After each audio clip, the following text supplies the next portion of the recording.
That's been our question is where does that QR code go? Because, I mean, it could go to the realtor's page. Whenever you're ready, but I'm not sir. sure if it'll take that. Please call the Planning Board and Zoning Commission meeting to order for March 11, 2026. Can I have a roll call, please? Roberts? Here. Gray? Yep. Tupin? Here. Eccles Bell? Here. Boise? Here. Conley? Here. And Di Benedetto? Here. Can I have a motion to approve the minutes for February 25th, 2026? I move to approve the minutes of February 25th. A second. Is there any discussion or corrections? I did have a question on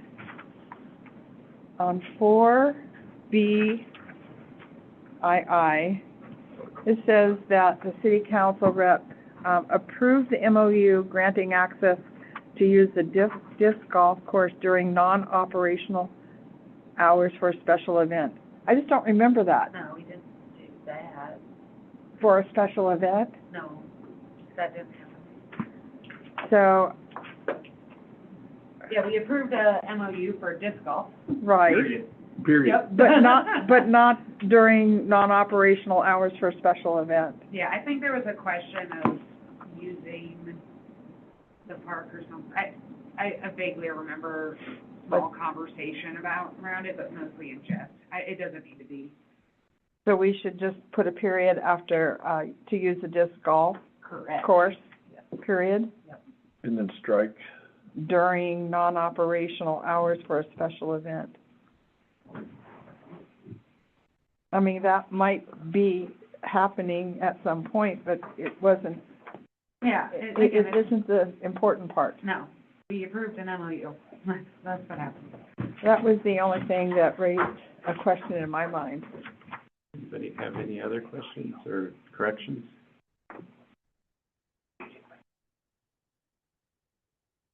Do I have to move? What's that? Do I have to change my motion to with corrections? Yeah, well, I've got one more. Oh, Okay. Under public comment, it's where it says unknown member is actually Steve Smith. which one? Oh, unknown member Yeah. with Steve Smith. Now you can amend. I move to approve it with the two corrections as noted to be amended. I will second. Okay. Yeah, roll call, please. Roberts? Yes. Gray? Yes. Tupin? Yes. Eccles Bell? Yes. Boise? Yes. Conley? Yes. And Di Benedetto? Yes. Okay. Communications from the board and council, urban renewal agency updates. We have not met since the last meeting, so nothing new to report.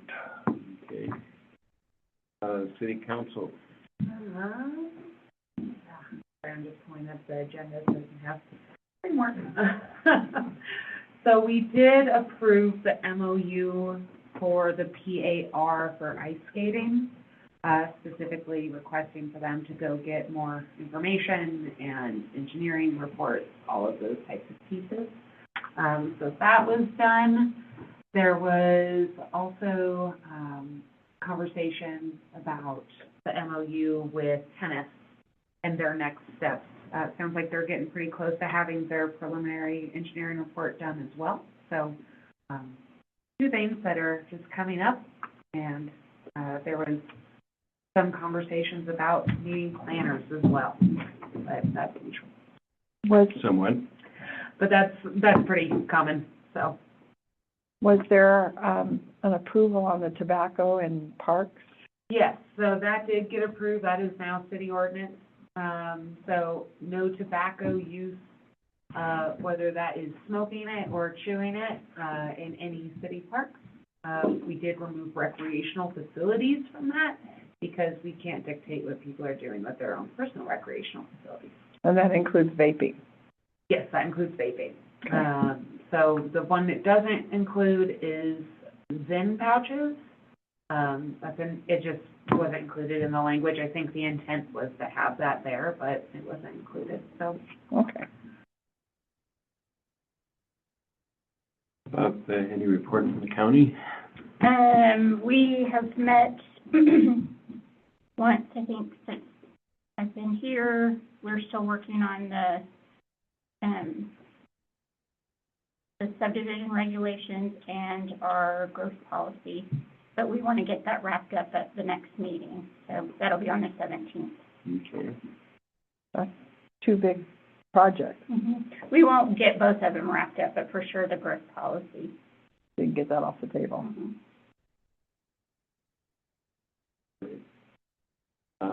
Communication from the mayor? I can't think of anything specific for this group. I think Councilmember Tupin kind of summed up the meeting. There's something that the county, there's a subdivision, it's a county subdivision that needed some input from the city on sewer and water, and more specifically water for stormwater. And what we're doing that can be repeated and scalable going out is we're saying, yes, they can use city water, particularly because there's some hydrants there, but what they're doing is they're paying the same hookup fee that anybody else would pay, basically a system fee to access the system, but it's still costing them a lot less than it would cost them to go in and put the 50,000-gallon tank or whatever. So that's something that's going to the county, but I don't think it really involves us at all. But just in case you've heard anything about it, now you know. Okay. New business, nominations and elections of officers. We do that first meeting of every month. Of every month? Sweet. I mean, every That's a year. lot. First meeting of March. Of March, okay. There we go. Yeah. It's a really short span. So I'll entertain nominations for chair first, and then nominations for vice chair after that. Are you willing to do chair again? Sure. I nominate Jeff. I second All those in favor? Any other nominations? Any discussion? Have a roll call, please. Roberts, Yes. Gray, Yes. Tobin, Yes. Eccles Bell, Yes. Boise, Yes. Conley, Yes. and Di Benedetto. Abstain. Oh, come on. Nominations for vice chair. Who is, Sandy, you want to I'm be vice currently- chair? are you currently vice chair? I'm currently Would vice you be chair. willing to be vice chair again? I would be willing. I would like to nominate Sandy Connolly to be Oh. vice chair. Go ahead, Susan. Second. Any other nominations? Discussion? Roll call, please. Roberts, Yes. Gray, Yes. Tobin, Yes. Eccles Bell, Yes. Boise, Yes. Conley, Yes. and Di Benedetto. Yes. All right, now that that's done, I guess move on to old business, which is continuation of review of our zoning regulations. Public comment? What's that? We have public comment. Oh, I don't know if we have any public. is there anybody online? I have one phone number online. I do not see it's a phone number, so it would pretty much just have to come off mute. If you're online and wanted to make public comment, not indicating so. And there's nobody in the room from the public, so we'll move on to old business. Who's good? Is Jeremy online, or? Jeremy couldn't make it, he's with his new grandbaby this week, so he'll be back for the next meeting.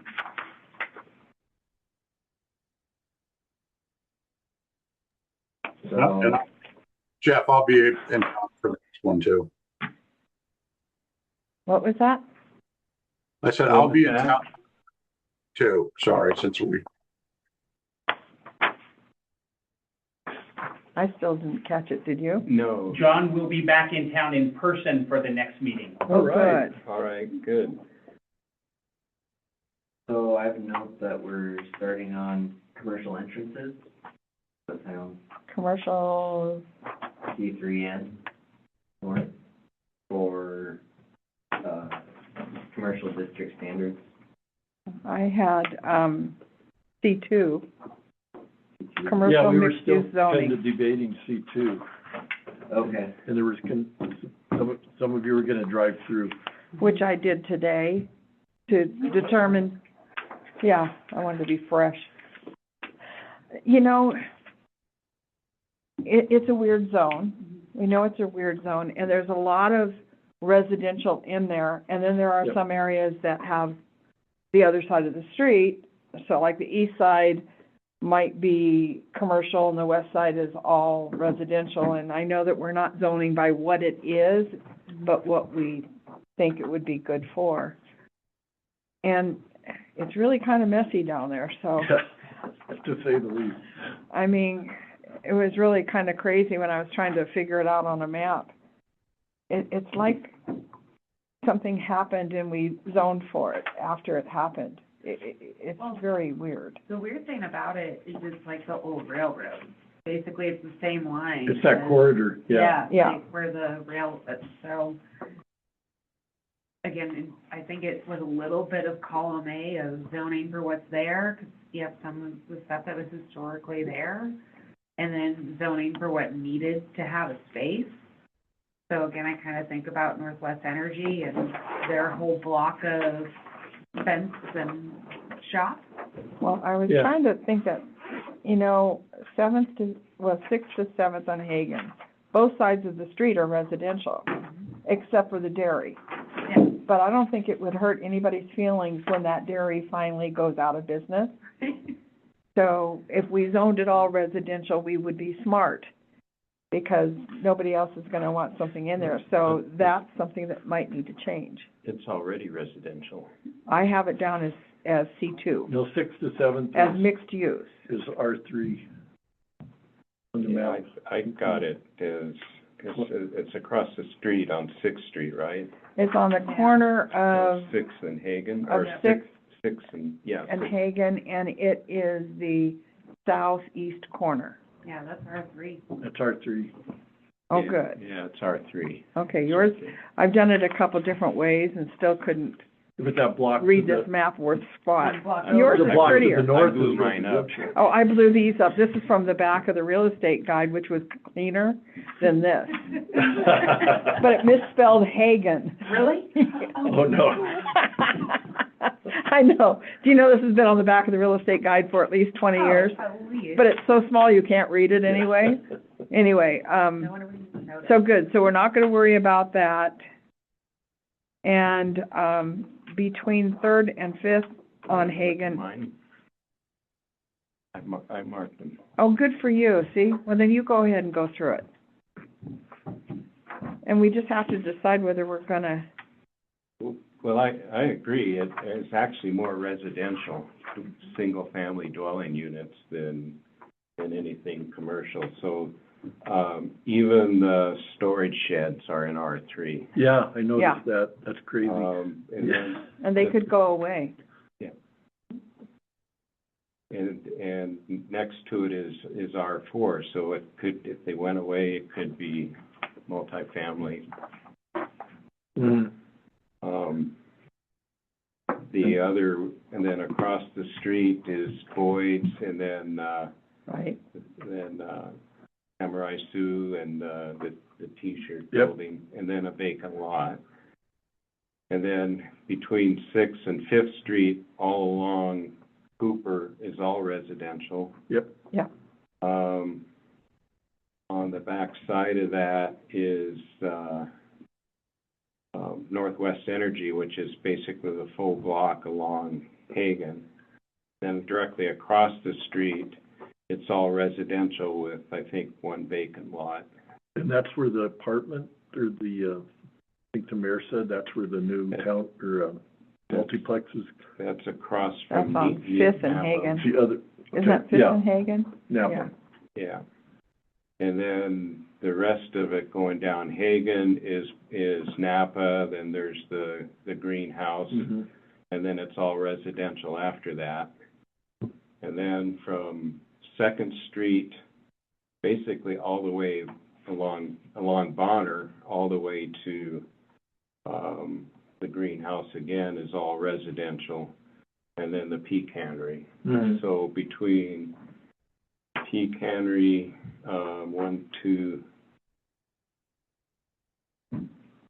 3, 4, 5, all of that is, all of it's, there's only about 5 really commercial kinds of existing businesses, so. That's a good point. So the question really is do we want in 20 years for it to be all commercial, or do we want to maintain our residential area in there?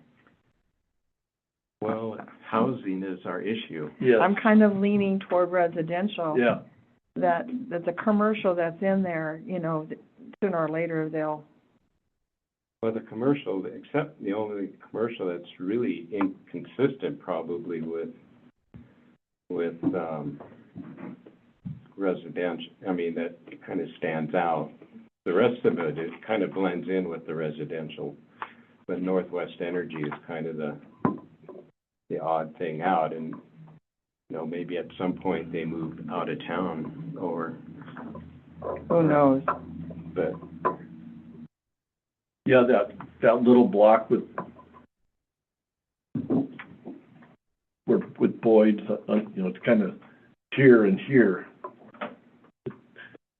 It'd be hard to carve out, but then the cannery, that's really, that's part of the urban renewal, well, that's, and that should be C3 North, but. yeah, that's the other thing is, I think, even those lots that are along North Bonner between Second and Third, Those are part of the urban renewal. part of the URA Yeah. too, so, Well, and I could see those going commercial because of how there's just one side, right? And the other side's commercial. Exactly. Yes. So we do need to fix our map, Yeah. which we knew we had to anyway, but Yeah, I think that what we were talking about 2 weeks ago was this, commercial mixed-use zoning district C2, and how to put it in here. I think a lot of it too is the discussion of aesthetic in terms of building types. yeah, architectural elements, yeah. Versus trying to maintain the historic Red Lodge aesthetic, being a little bit more flexible, because the other thing, when you look at that, especially a lot of that R4 section, and I think more what I was trying to lean into on that was the opportunity for a lot of that R4 section, maybe making that a commercial mix. Because there's a lot of vacant lots that are out there, and I don't get me noticed wrong, that, yeah. I wanna see residential, but that's when you can do a stack, where if you can have commercial below and residential up top, or, you know, commercial in the back, residential in the front. Because one thing too to consider is if you're gonna make limitations for a lot of that C3 North with the URD for what you don't think is pretty, where's it gonna go? And I don't think putting it in the county is the right answer, Mm-hmm.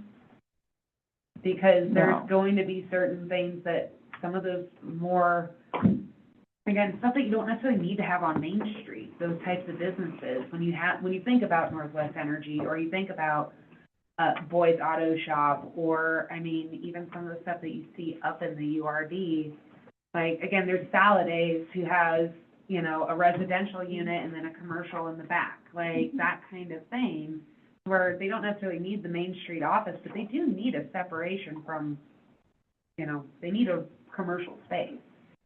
And there is a limit to that in Red Lodge as well. And granted, it ebbs and flows substantially based off of our economy, but like, we keep saying that we want to increase our ability to maintain businesses that aren't necessarily tourism driven. So they need to have a place to go. There's a consideration on that. Yeah. So- And I'm good with absolving like C2, but maybe that becomes to where R4 can become a mixed use space. I think that where we have C2 right now is said that aesthetically compatible commercial and residential developments. Is there a way to drop the word commercial and make it something like light industrial or Artisan. or industry. artisan? I love the artisan concept. I find the artisan concept silly, but that's just a personal. Well- Again, it's, you pick whatever word you It's want. what's It's in how the you growth- define I would it say that matters. What's in the growth Sue's plan? is more artisan. Sue's is more artisan than commercial. Yeah, but I would say that Paul is probably more commercial than artisan. Right. Or, you know, Boyd's is probably more commercial than artisan. Because And the- again, artisan is just how you want to define it. I don't, Yep. you could literally use any word in the book, I don't care. It's more so, again, just making sure that we're not trying to only pinpoint businesses that we think are cute in that work. There's got to be ugly work too. My concept is that I want to limit the amount of traffic, That's fair, and I get that. okay, because Yep. of the residential. Yep. And commercial to me says lots of traffic. Sure, okay. That I can get on board with in terms of like. And so if we that's the wanna limit- terminology, what terminology would work that isn't commercial, but in fact, it's light traffic commercial. Yeah. Again, you're looking more at office space services versus like day-to-day operations. Or light industrial where you're creating something, all of that. Yep. But the word commercial bothers me Okay. for that area. Again, if you want to call it artisan, that's fine. Just, again, it's how you define it, that's what matters. Well, artisan is really more individual. It's like Chuck Saladay Shop, that's Right. artisan. Mhm. Like, Samurai suit. Samurai Suits, that's Artisan. That's artisan. So, Oh, So it's kind of more along the lines of individual, creation? manufacturing, more. non-corporate, is that like, Uh, again, just, There's actually a definition for artisan, and I looked it up a long time ago, and I probably can't find it right away, but the way it's defined and distinguished from something like industrial, it's more along the lines of individual sort of production kinds of things, like a bakery, like a cabinet shop, like, small-scale enterprise focused on producing, creating, or providing high-quality specialized goods or services by hand. that's Artisan, that's bingo. That's artisan. Yeah, and I guess the uses specifically, like commercial versus artisan, I think that's where we'd want to dive into the use table for like, what uses would generate more traffic versus less, and that's where we'd want to remove them. Because just because it says commercial or artisan here, doesn't mean that Yeah. an industrial use is gonna be allowed in C2. So you're talking about going back up? where I'm we saying that's described more the where- different, Where like, when we go back through. Yeah. Let's take a good look at C2. Okay. Make sure there's no high traffic uses or anything that are. Yeah. I guess Sandy and Chelsea's concerns they expressed. well, that makes sense. And I mean, there's a bit of vacant land in the current C2 as well. Yes, yeah, actually quite a bit of vacant land Yeah. that could be put together and create like 3 to 4 Mhm. lots altogether. So, Well, what Go I got ahead, John. about like lots that, face or are adjacent to Broadway, right? So like that Bonner Street. I mean, the reality of it is too, is if in the future, you probably are gonna want businesses along that street on the other side of the, fitness center, right? I mean, because if it follows the urban center, you're talking, it's already getting the traffic, right? Number one, because it's, people avoid the roundabout. but I mean, so how do you look at it that way then too? Right. That's- Well, I guess what I'm looking at there is they're already, the current use on all those lots is residential. There's existing dwellings all along Bonner from Second Street to almost Fifth Street, except for Boyd's and the Flower. But doesn't that go back to urban center, you know? I guess that's what I go back to is, okay, so what did the urban center renewal, you know, documents say about that? And how should we look at it that way when it's, you know, specific to, it's closer adjacent to Broadway? Yeah, and But- again, yeah. it's not what you're zoning because it's there, zoning for what you want. Right.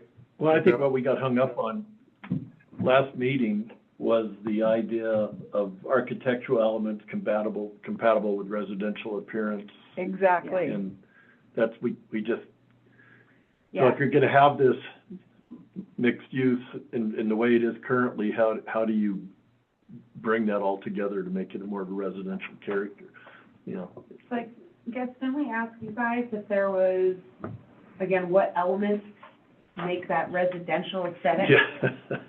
Yeah, It's pretty again, ambiguous, I mean. Yeah, and again, it's all very subjective. Yeah, Like, again, I've seen some really good shipping containers, well, but I've also seen some really ugly homes. well, that's one of the challenges, you know, it's reviewing the growth plan again, and, you know, there was mention in there that because of staffing changes and changes in this group and changes, we're kind of all over the map. And partly that's because we leave things to be so subjective, that they're not well-defined and they're open to the interpretation of the reader at that time. And, you know, there's a way we can take the subjective language out. I think it's to our benefit. Yeah. Yeah, and we've got a note to create some sort of system, I guess, to present to you guys in the next draft of how we could make the residential less subjective. I'm kind of have a checklist for Brian or us or whoever. Well, and, you know, even the buildings resembling large storage sheds, I mean, I understand what a pole barn looks like, and I think that's pretty common, but, I mean, there's a lot of especially tiny homes that look like a large storage shed, but, so what do we like and what do we, you almost have to have examples or, Yeah, visual. you know, some visual aid, like photographic, like this, not this, or something like that, but. Yeah. Well, I think that was in our growth policy to have, Yeah. or was that for the downtown master plan, I guess it was, where we were gonna have, and also for the urban renewal district, I think, was to kind of have a catalog of different sorts of architectural styles. Well, the downtown one referenced back to the 1986 one, which does do that. But residentially, I don't think. We don't have anything residentially. No. That's how we ended up with some odd Mhm. ones. Somewhere in one of our documents, though, we did talk about, I think it must have been the growth policy then, Yeah, I'm looking at it right now. where we, kind of had as a work item or to-do item to generate a catalog of different I think that architectural was styles. styles. Yeah, as like an objective or action. Yeah, I think it was an action, because a metal storage container, I couldn't even put that as an architectural style. And that's the difference, again, it's just the difference. Yeah. Like, it's- Well, we'll take a note to try to remove subjectivity, kind of give a game plan for that, whether it's catalog, trying to act on the growth policy a bit, or just some sort of scoring criteria to start, so. Well, and I think, and I'm not opposed to different architectural styles, but I think we don't want to mix that in like, R3, you know, that one's, you know, for the most part, R3 is fairly consistent, but we do have some outlier areas in R3 that are different than the rest of it, but. Yeah, I mean, and you think about R3, a lot of that at the golf course, and golf course homes are very different than downtown. Downtown, I know, and maybe they shouldn't both be R3 though, so, you know. Again, that's where kind of my brain is zone for your spaces, not so much the use. Yeah, Like, And the use goes in, I don't know the best way to describe that, but you have your zones for use and Yeah. type, but What- also, Well, the growth plan also gives us, you know, is suggesting that we do an additional overlays like we did for downtown and the High Bug. And, you know, that portion of R3 that's known as Fentown, especially recognizing the historic character, Yep. should perhaps be a different, you know, another overlay, and then that would have a different requirement than the yep, I areas like up that at the golf idea. course. Where it's just like, again, I think of over on Cooper, and it's kind of like, do what you can affordably to make this town better, to provide services, but I think about what you want to do on Main Street, like, no, you're going to spend a prettier penny to make it more aesthetically pleasing because you are the face. Again, my kidney can look terrible, but my face has to have makeup on it, like, So, one of the things, somebody mentioned tiny homes, and it seems like this area, and even the C4, actually, the C4, Yeah. not the C4, the R4 area, Yeah. with some of those vacant lots would be sort of prime for sort of a tiny home, sort of. And Community. I keep thinking that the small tiny home area that you see just off the interstate in Bozeman past 7th Street. Yeah, it's attractive. I mean, you look at that, they're all sort of individuals, they got little yards associated with them. You know, that's something, and they all kind of, they have the typical house look, you know, in terms of, they're not a box or anything, that there's some uniqueness to their design that makes it, you know, so, you know, something along those lines too, I guess, is something that we should think about, especially in the R4 where we've got some larger vacant lots that might lend themselves to.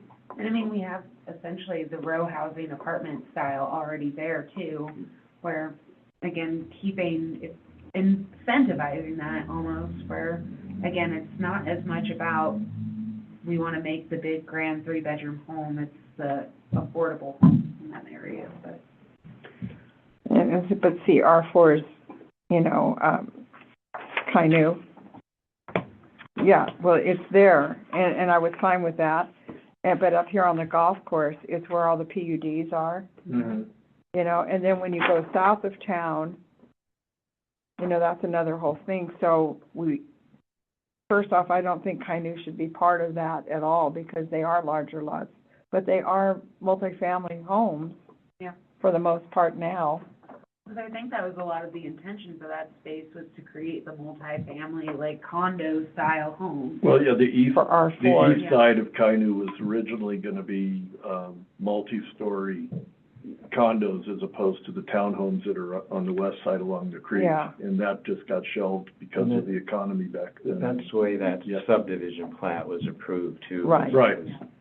So, Right. I don't have any issue with that being, again, end of the day, I don't see someone going in there and putting like a multifamily house just based off the price of his lots. Yeah. And then also the price to build on that land, because there is coal shale, like. It's coal shale. Yeah. Yeah. So- You have to go deeper.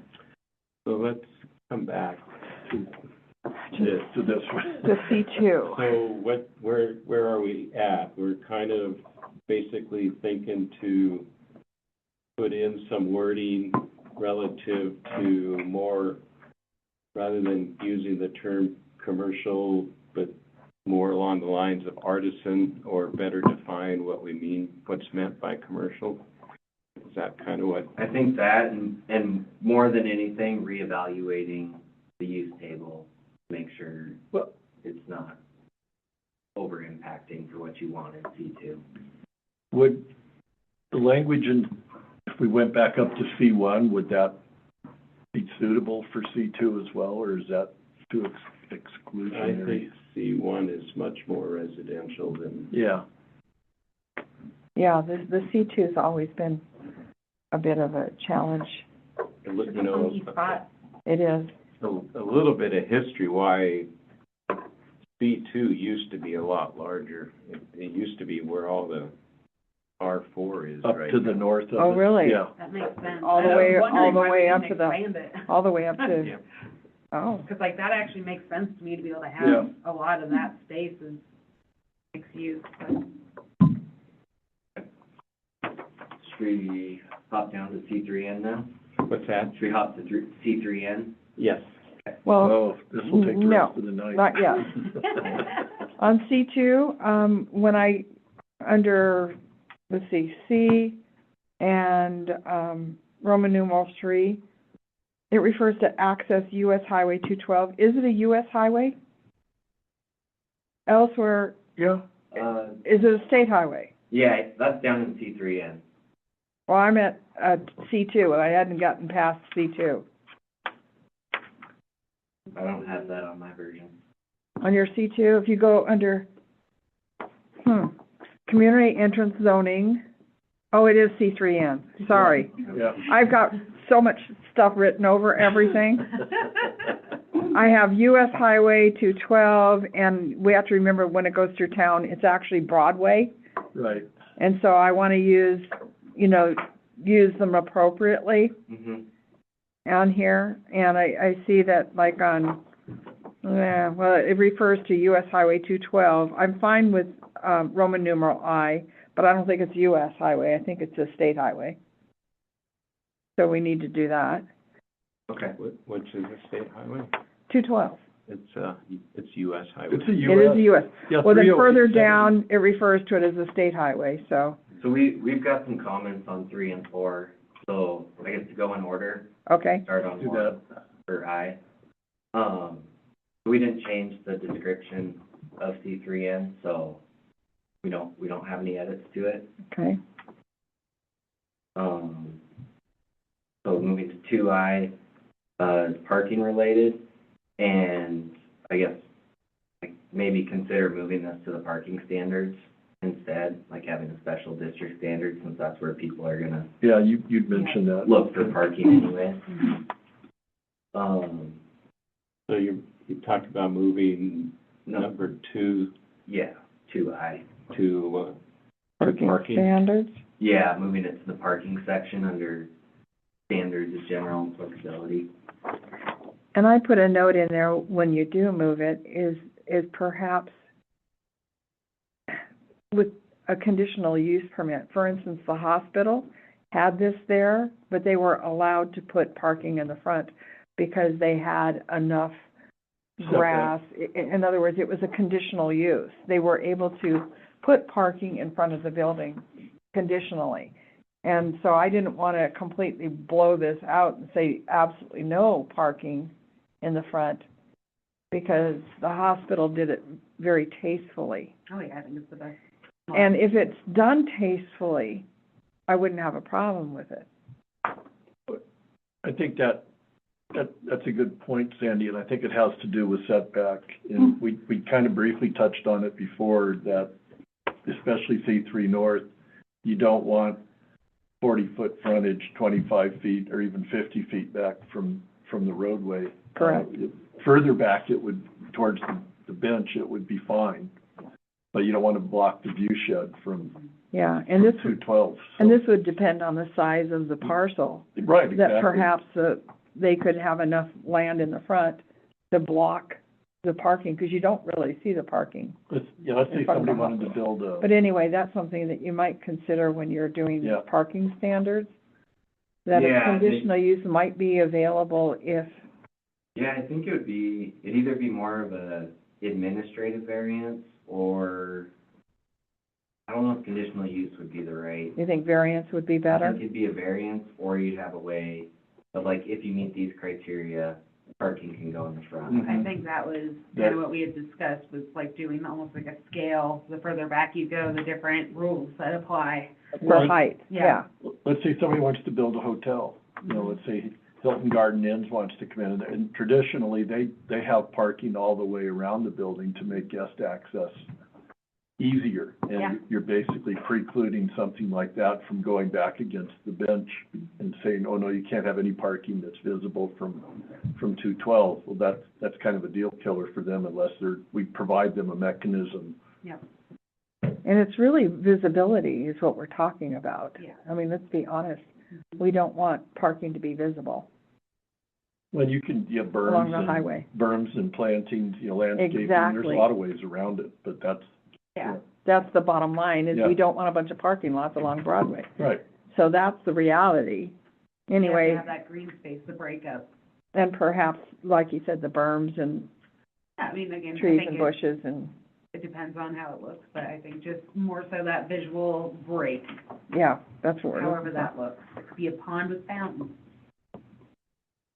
Well, I mean, the hospital's one of the, as far as the community entrance goes, driving by the hospital's probably one of the most, other than the golf course, is the most appealing part of that whole stretch. Yeah, Well, and again, if you can mimic the same walkway that they Yeah. have in the front all the way from the hospital to town, that would be perfect. they have no plans to do that, I checked. Yeah. They've still got it on the extended, but they keep bumping it back every couple of years. Yeah, it's bumped back again. Mhm. Anyway, so that's your parking on, You're not gonna on get the Roman golf numeral course to 2. spend any money. Okay. Yeah, we'll get that moved and we'll put a note on I guess, allowing it in I case. guess the one caution I kind of put to this discussion is the one thing we wanted to avoid with the community entrances is having that commercial strip look where the thing you see is the parking lot and then Yeah, all that blacktop and then the building behind. Mm-hmm. Yeah. And that's been in our growth policy since a while. 1994. So what if you did it like a ratio, where you have to provide so much green space to blacktop space, parking space? I think, And then that would kind of encourage the natural flow around versus just the frontage of a big parking lot. Because I think more often than not, most people don't want to necessarily do that anyhow. But like if you did a ratio where, again, we think about the hospital parking lot, that little strip up in the front. You have one strip, it is one line of parking, and then the green space in front of that is about the same size. So it's a 50-50. It's actually bigger. Yeah, a little bigger. Walked it a lot. So if you did like a 40 parking space, 60 green space split, that would help maintain that aesthetic while still creating a rule versus a subject. But again, really just want to stay away from the subjective Mhm. decision of what Sandy thinks is tasteful and what I think is tasteful. And in my staff hat, do we want 5 more properties that look like the hospital or 5 more properties that look like Sam's Tap Room as you're driving in through that part of town? I'd rather have the hospital. Yeah. Because that's the conversation that I have heard that's come up is, Yeah, did we goof on the tap room? yeah. Yeah, Mhm. and they followed the rules. Yeah. As they were And you written. guys are making the rules to protect our brand right now. So, Yeah. like I said, if I look at those 2, which is it that you want in the entry? Yeah, Well, I don't think we want another Family Dollar looking like it looks either. I mean, well, it's not as bad as Sam's. it's not as bad as the new It's not part as of good as Sam's, the no. hospital. Yeah. Also better than a truck or But- bus parking, but like. But again, that also goes to the setback. Yeah. And part of the issue, I think, with the tap room, the new warehouse portion especially, is you've got a brown wall, but it's so close to the road that it actually blocks your view shed to the west, so. Mhm. yeah, the tap room was built when we had 20-foot setbacks. Well, I'm talking about the new section too, and it's still on, And then- it's on the and same then- setback, so. And then the addition, the distillery is 10-foot setbacks. Yeah. So that's why the difference is there. Yeah, And the argument, discussion was, while we were having this discussion on setbacks was, well, we want a minimum setback because that's utilizing, that they're losing commercial space. If you have a 20-foot setback, you're gonna lose 10 feet of, that was kind of the argument for changing the setback from 20 feet. Actually, there was discussion at the time to change the setback to 0 setback. Like downtown. And the compromise was 10 feet. That's where the mistake Yeah. was made. Originally, it was 20 feet. It probably should have stayed 20 feet. That would have provided the room for the landscaping and the buffering that you're talking about. And the view shed. And the view shed. And one of my thoughts when you talk about the parking, I think, and this is, again, one of the advantages of the hospital and the parking lot in front is that it's far enough back that it doesn't interfere with the view shed looking up the mountain. And that's what I'm kind of, because I've heard you discuss that before too, and I guess I'm hearing a little bit, because I think what I heard you say is we don't want parking lots along Broadway, and I'm thinking of the ones that are along there, They're the better. that's the ones that is that the ones we like, I guess, is a question more than a statement. Well, I would view the hospital as an anomaly.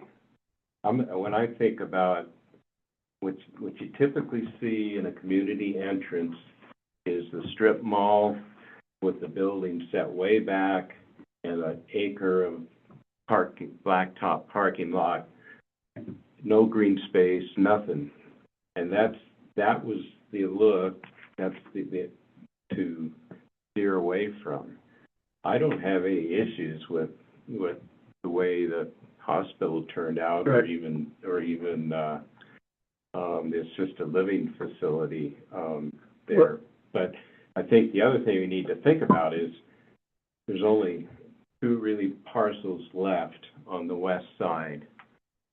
There's one 5-acre parcel next to the distillery, On either side. then the golf course, and if that were ever to develop. So those, when we're talking about, in reality, that's those are the parcels That are left. Yeah. left. Yeah, I mean, the west side's different too than the east side. The east side's all county too. Well, I'm talking about when you get into town where you have Kroll and Yeah. AY and et cetera. But I think, we talked, just threw it out, I think, last meeting, having either tiered setback, so if you want a 40-foot building height, it's gonna have to be further back than if you want a 20-foot building height. And just throwing this out there, I think it's easier to mask a parking lot through berms and landscaping than it is to mask the side of a building, even if you're trying to put make it look like the front. And coming back to us, we can have green space requirements, we can have landscaping requirements, including berms, Yep. et cetera, to protect the physical view as you drive by. And going back to the community meetings that we did with K-State, that was the one thing that people said about the north entrance was it's not aesthetically pleasing. I think they like the north end of it, but as you come into town, there's no multimodal transportation, there's no, aesthetics was probably what, number 1 or 2 on the issue. And so how do we get there? Yeah, I think that the no parking lot in the front is an accident. And by that I mean not an accident, but I think it was trying to resolve an issue when you could have just resolved it by requiring the green space. Like, again, I don't have an issue with where they put the parking lot. I have an issue of what happens within 10 feet of the street and being able to see and what that looks like from that aesthetic. And again, if you want something like the hospital, then zone it to look like, again, provide that rule and that parameter. If you don't want it to look like stands and come right up against it, then extend that setback. Or if you want to have like a small shop in the front, like for instance, Pro Cut or the garage is there, and then a bigger place in the back, and then it has a little bit of parking in the front, and then it goes back. Again, I think there's a way to do that racially versus by just saying no. If that makes sense, is providing the criteria and the parameters and the rules for realistically, if you put it together like this, kind of like puzzle pieces, should work. Well, I agree with what you're saying, Chelsea, and just kind of as an additional thought to that. And Jeff, I know you're concerned about strip mall, but both the master plan and everything that we've looked at since this, especially in the URA, in the Urban Renewal District, I think we don't want a strip mall in the north entrance. So what do we do to, you know, that's been a concern of, you know, the downtown community, et cetera, that we're not looking for that type of development in the north end. So how do we, without getting hung up in the parking lot and strip mall look, how do we just say, you know, we don't want strip malls in the community entrance? I mean, The way we got around it was with that reverse frontage language, which I think we talked about was really misconstrued. Is yeah, the intent did not mean the back of the building is facing Broadway. because we could get a strip mall that we don't want that would still meet the requirements if they made the back of the strip mall look like a front. Yeah, or if they So- broke it up into individual facades in the front. Yeah.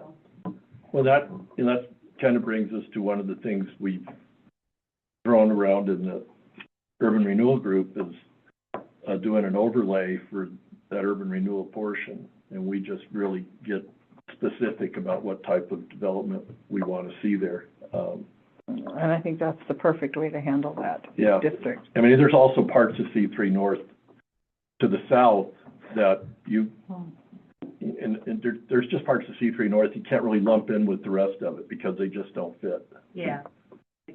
Like I said. it's Back to the map already- again, you know, so Not much of that. So not a lot, it's just. given the discussion about that we just had, is there a way to address that? So if a developer came in and said, I want to build X building for X purpose, and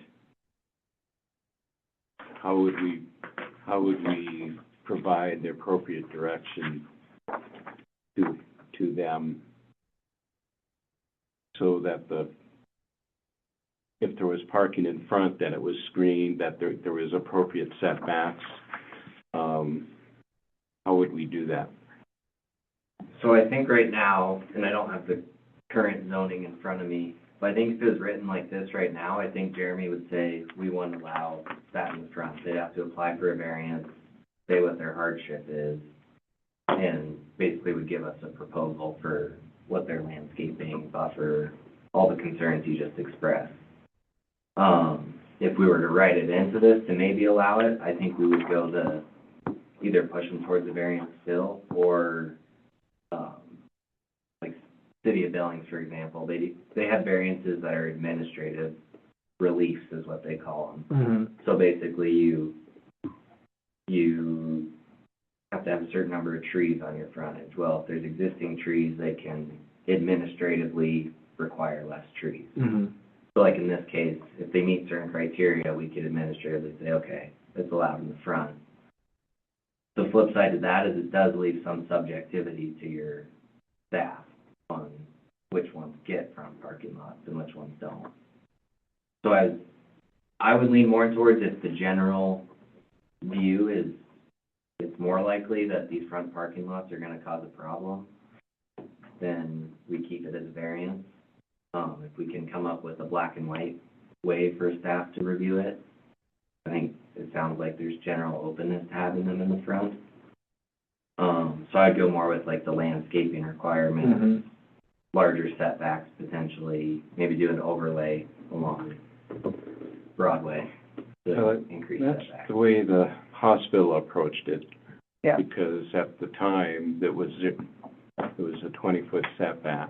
Yeah. So they came and basically through the design review process and conditional use review process, we allowed for them to vary that because of the design.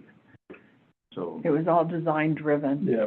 And I think that's the whole thing with the variance, with the parking, it's gonna be design driven on how they do their landscaping and their, No, that's a good point. I mean, even if we did, like some of the proposals from K-State were, you know, medium density housing, that's just gonna be really tough to do and meet the current requirements and have everybody parked in the back. That means there's gonna be people that have 12 miles to walk in the snow, Well, I Yeah. carrying think groceries for the urban renewal, we need to think about that as being an overlay. Yeah, with well, its that's own true. rules. There's gonna be enough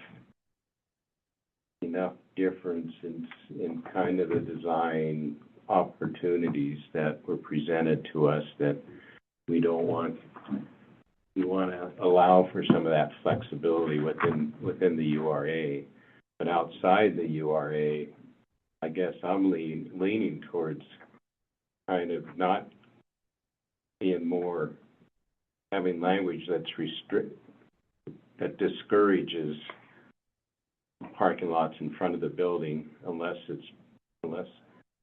but having the flexibility depending on what the proposal is and what the design is, then, there's only so much room too along that corridor Yeah, before you're up against the bench. slope, and that slope is nothing but slumps, basically all the way, so You can't build up you against. don't wanna be digging into the toe of those slumps, or you're No. gonna No. have the rest of the hillside come down, so It's all so spring. there isn't a lot of room, a as much land buildable, as one thing. a buildable room in there, so.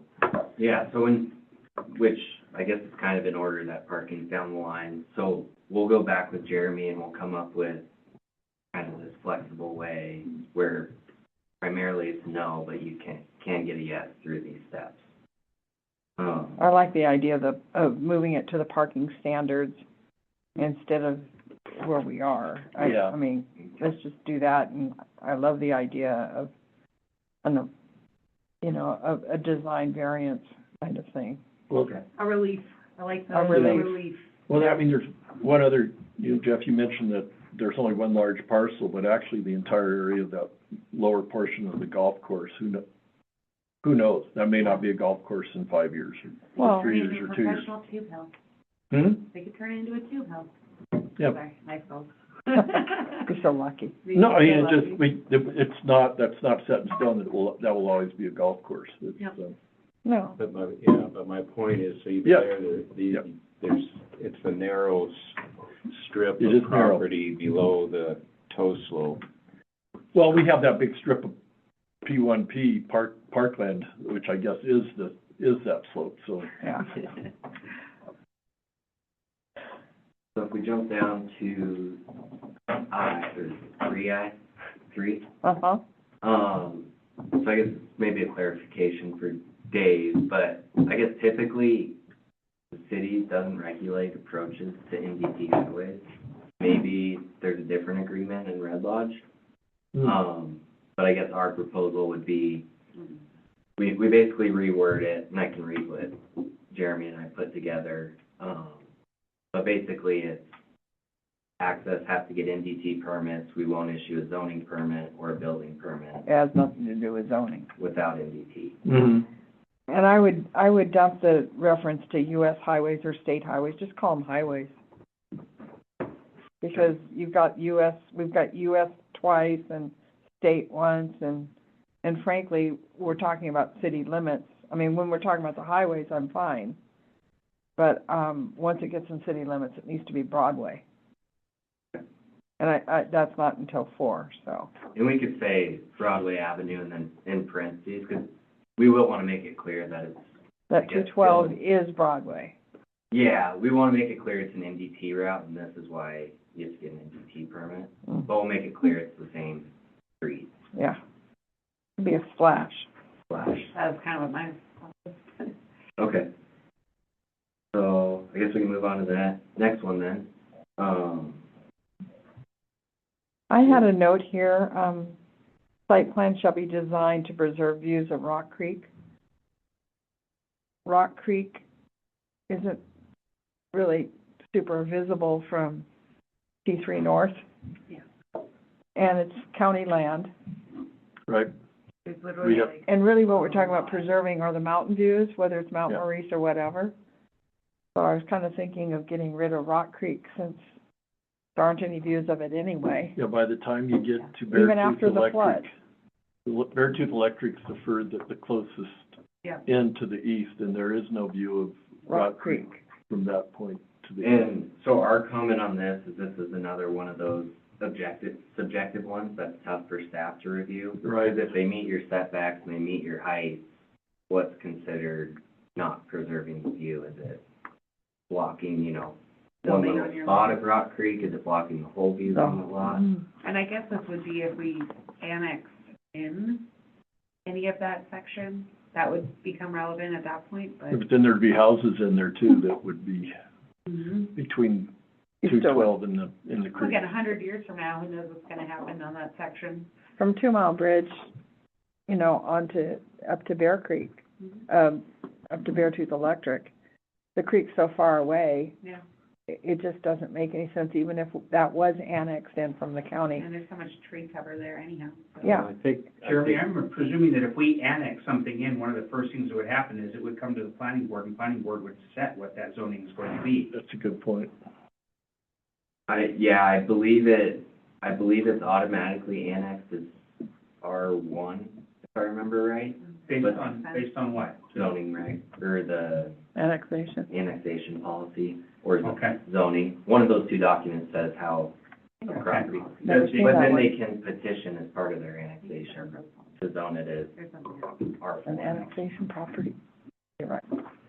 So you think we should just take this out? I think removing that, just because it's hard to, like, you have to set a building height or a building width or something in zoning that Which would we've already talked about preserve. doing. So we'd be changing, Yeah. basically your, What are you taking out? He's talking about Roman numeral 4, These, Rock Creek, I don't know. years of Rock Creek. Yeah. And again, it's got from the state highway, which is state highway. Even though it says to the maximum extent practicable. I'd take it out. You know, I'm okay with taking it out because we're gonna try to monitor it a different way. yeah, I think unless those height restrictions or uses or, yeah, that'd be the only way to really preserve the lot, because that's probably what's preserving the view of Rock Creek in most cases. That was the, yeah, Not being built on. well, you can't see Rock Creek anyway. yeah, that'd be the next one. Yeah, the intent probably here was actually the undeveloped, Down towards, actually the county, what's in the county and not in the city. yeah, I mean, towards 2 Mile, it's close to the, Closer. And actually, it isn't, it's probably worded wrong. It should be just basically preserve the views towards the Rock Creek, riparian area. Towards. Not the creek specifically, but as you look to the east, it's that riparian corridor that's basically the cottonwood woodland that. But it says site plan shall be designed to preserve that. Well, does that mean on the west side of the road, you're gonna preserve the view on the east side of the road? It doesn't make any sense. It doesn't make any sense. There's nothing they can do in the city limits that would eliminate the view of the riparian corridor. Because it's not part of the city. Could be though. Well, Well, at that point, we'll look at it. What's that? so Greg, would that be a consideration if someone petitioned for annexation, that would be where you become concerned about your riparian areas and your, view of Rock Creek? So that's getting into the Great Parian wetlands, that's getting into Army Corps jurisdiction. A lot of that is floodplain, so yeah. Oh, yeah. Well, floodplain is through the city and FEMA, so Right. there's another permitting agency, Army Corps. So they oversee all the wetlands that are connected to like Rock Creek. It's connected to it, okay. So there are That's steps why that it's in the landowners county. have to Sorry. go through to preserve or destroy wetlands. But I guess as far as annexation, like once you bring it into the city, again, unless you have building heights, coverage restrictions, something, it's hard to point to anything in the regulations that says, like, this is how we're gonna review it for if you are preserving. Like, I get the intent, it's just enforcing it is a real gray area. So maybe it would be more appropriate if that would be annexed as an R1, that we go back and look at R1, and, because that's really R1 at the other end of town is also Creekside. And those are the only areas that are R1, or Yeah. Creekside areas. Maybe we, But I Put guess that the, same line in the R1. Yeah. the counter argument would be they're likely going to petition from the start if they don't want R1. well, because lot size is different, and, yeah. They're gonna come right in with the annexation, subdivision, don't change, all at the same time, most likely. They're all contingent on each other. When I'm just only bringing it up because the area north of Beartooth Electric, they've already started doing dirt work. They're, But it's in the county.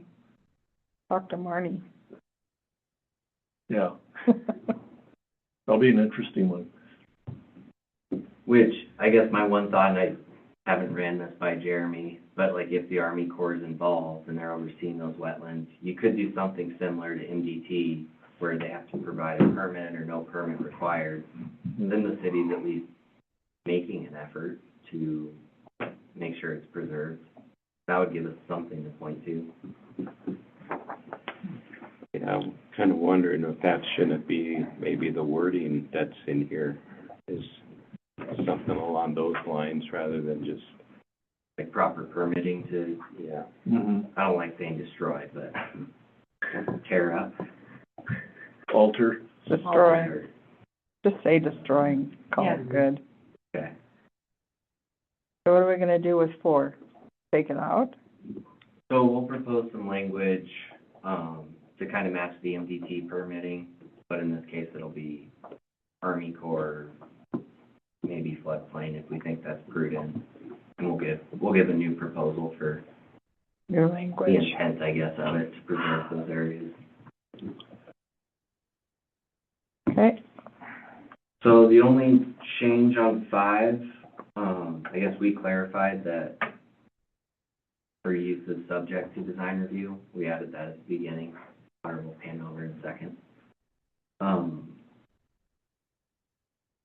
And I think the reason for that would be, not every commercial district or not every district is required to have the 50-foot offsets. It's just this one specifically, which because of your 2,000 square foot requirement, bringing it to design review. mm-hmm. I think Jeremy's just making it clear. the question I had on that was, at the tail end, it says, and prevents the building from being a rectangle or square. It doesn't prevent the building from being a rectangle or square. We're more concerned with the unbroken facade and so, or the featureless, whatever. So that needs to be reworded in there. It's still gonna be a rectangle or square. Okay. Yeah, we can definitely reword that. Because Polyhedron. it didn't make sense. Because, yeah, that's one thing we'll probably add to the residential appearance is like, that'll probably be one of the criteria we come back with, is typically residential have those offsets. Doors, windows. Doors, windows, offsets in front. Yeah, we'll get that corrected. And then we had the same change for 6 as well, just clarify, subject to design review. And I had on 6, and I had a question, because I know that we approved Family Dollar. And this roof, it's nothing like this roof. It's a flat roof. What's yeah. that? Well, it's kind of a flat roof. We Yeah. had discussed it, it's more flat than it is. The roof, you don't see any color at all, and it doesn't have varying pitches, parapets, angles, and it doesn't have any style. So we approved that after many tries. So Yeah, but we could have forced more there. we forced some, And, yeah. yeah, if you look at some Family Dollars and like in, Yeah. some other communities where they have more stronger wording, they don't look anything like this one. like this one. Or the one in Bridger or, Mm-hmm. Because we're not fond of the flat roof, but we didn't enforce this. I don't know how we missed it. And I agree that it should have some character. The roof should have some sort of character, as Leaking opposed to flat asphalt? roof. Sorry. Being a smart ass over here. I'm shocked. Shock, I know. So we could come back with more specific requirements, I guess, of, you know, house ranges are generally X to 1 to X to 1. I don't know roof pitches off the top of my head, but basically a general range that you see in the,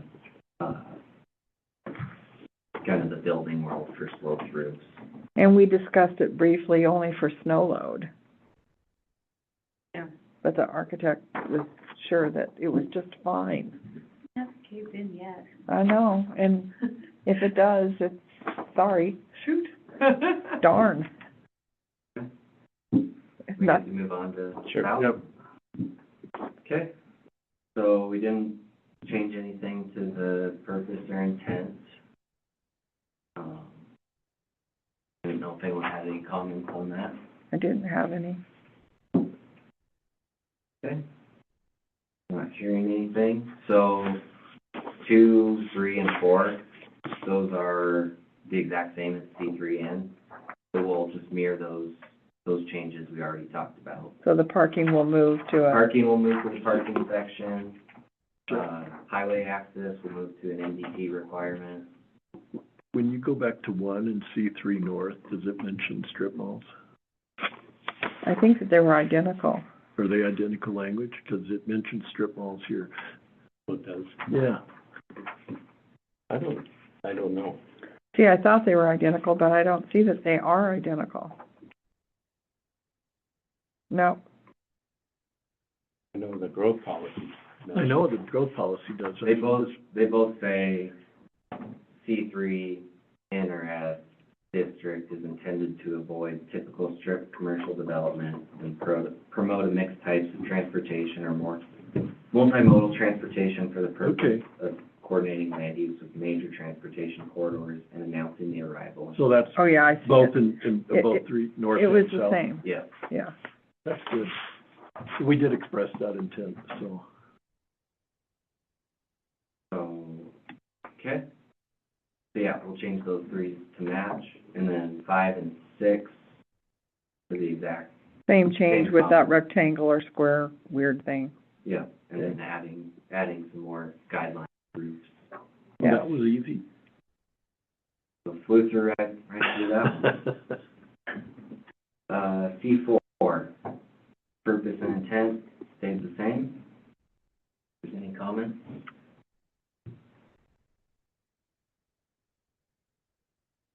Not hearing any. For 2, again, another parking standard, so we propose to move that down to the parking section. Yeah, and then C4 is obviously, actually, this might be, Well, this will be an interesting one. We'll have to put it near the exemption. yeah, Some but people we're propose exempt, parking. yeah. But yeah, it'll have to comply with parking lots on Broadway, which is section 4546. I have a question, in the C4. The way it's written right now, this parking lot over here could be a house. Could just be a residence. Yeah. And we do have some residences, like further down, those 2 little houses. We don't really want residential on Broadway unless it's upstairs only. Right. There's one building that it's been everything from a real estate office to a meat market. And now they're living in it. And we don't. No, it's a fly shop. It's a fly shop now. Yeah, probably in the front, yeah, but there's gotta be some concept in there that the ground floor should be commercial and not residential. Protecting our brand means that somebody shouldn't be able to build a 1-story bungalow on the corner. According to the zoning, they could. I know, but that was one of the first, from the city standpoint, that was one of our That was one of the first. initial call-outs was, Yep. There's a problem. is think about this, because me thinks that's not what we want people to be able to do right there. I Right, think we could add a district standard, basically for C4. We would want to look at the map to make sure we're capturing everything on Broadway. We can set a district standard that says dwelling units only allowed on second floor. Well, Some wording like that. something like that. Yeah. you, It's been something that's been percolating for quite a while. you Like, could, it's an allowed use, but it's a requirement that it has to be on the second floor. so the way that C4 is currently drawn versus the overlay of C4, the overlay does not have the residences on the south side that are south of 13th, if you look at the map.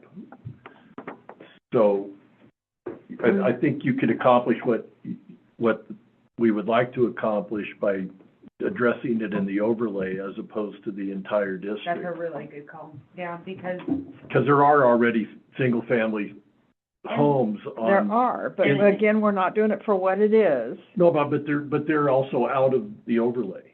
Yeah, So again, specifically, if you think pretty much everything past, would that be 14th, past Palm? Like all of that down there where the church, Yeah, 13th Irish and Road, 14th, all of yeah. that. 14th.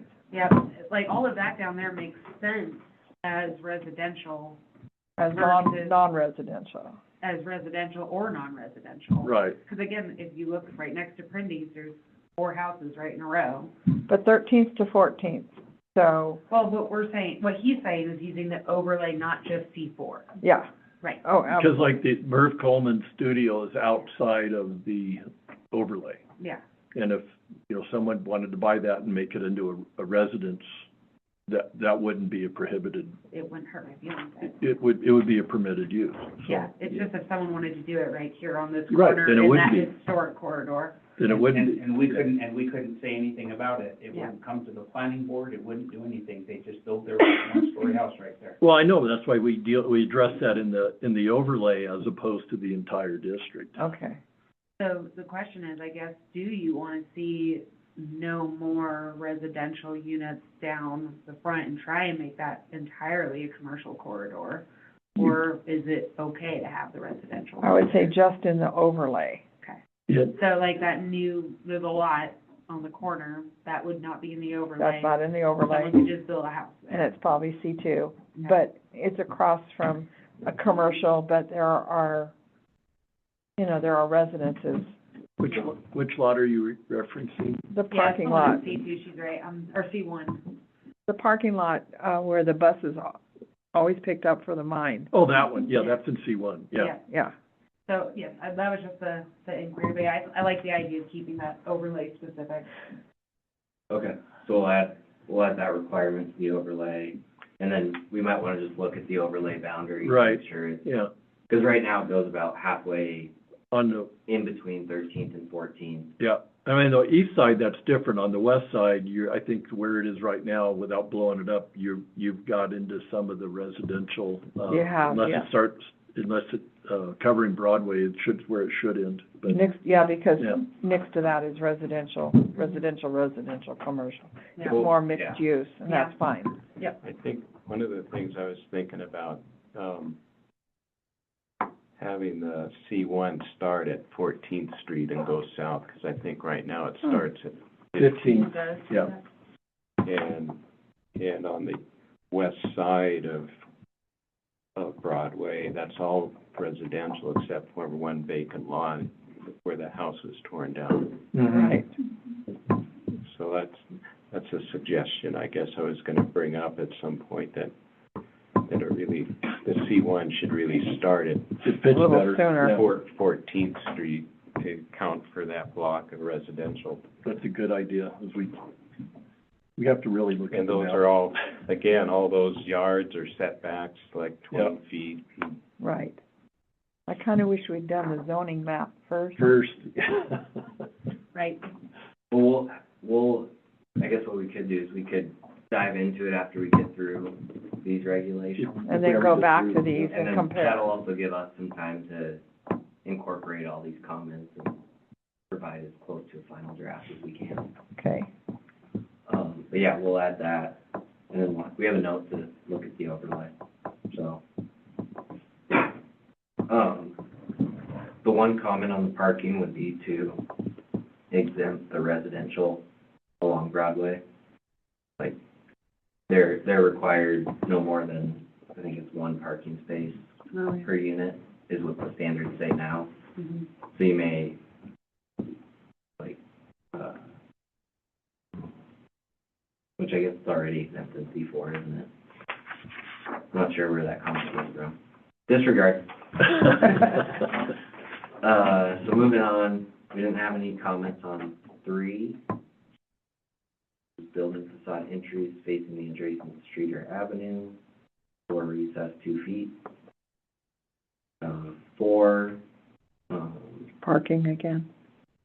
yeah, we added a clarification, excessive parking is proposed by the applicant, parking shall be in compliance. And the reason for that is we did have a pre-app with someone who's proposing parking, and technically they're exempt by C4, but we wanted to compare them against the standards, obviously. Mhm. And they were more than willing, but just a clarification. For 5, development shall comply with the commercial historic district overlay. Again, is Where- that Where applicable, you know. where, yeah, like, again, I don't think that the folks outside of that overlay have to comply. Right. Yeah, we'll add where applicable. 6 and 7, same clarifications as C3N and C3S for use as subject to design review. And then cleaning up the, And again, you've got roofs, you know, I mean, frankly, in the commercial historic overlay, those are all flat roofs Yeah. For the most part. for the most part, so I'm not sure there is some C4 outside the overlay. there is.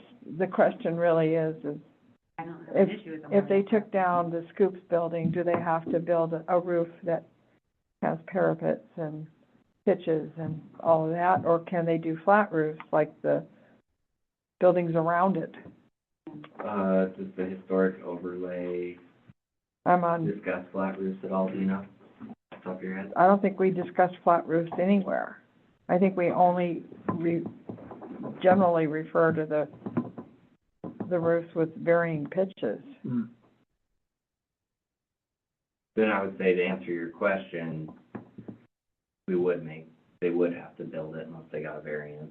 They'd have to add a, So then maybe in the commercial historic district overlay, we'd make that exempt from that rule. that would probably be the best way to I think address that'd be it. the best way. If that's kind of the common architectural and you want to keep that as one burns down, then. It would look really weird. Yeah, that'd be silly.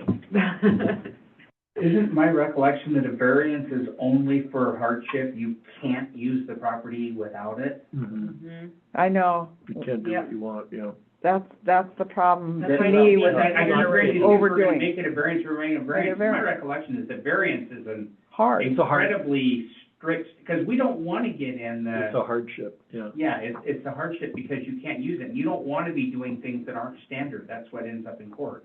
Exactly. And I think it's even stricter than that. It's, you have to meet, there's 4 There's 4, conditions, yeah. and you have to meet all 4. At least that's what's always been explained to us. And one of them is you can't use the property without it. Yeah. Yeah. And financial isn't a reason. So like, No. the whole conversation about a roof, it's that's not gonna happen. That's Yeah. not a conversation that could be a variance.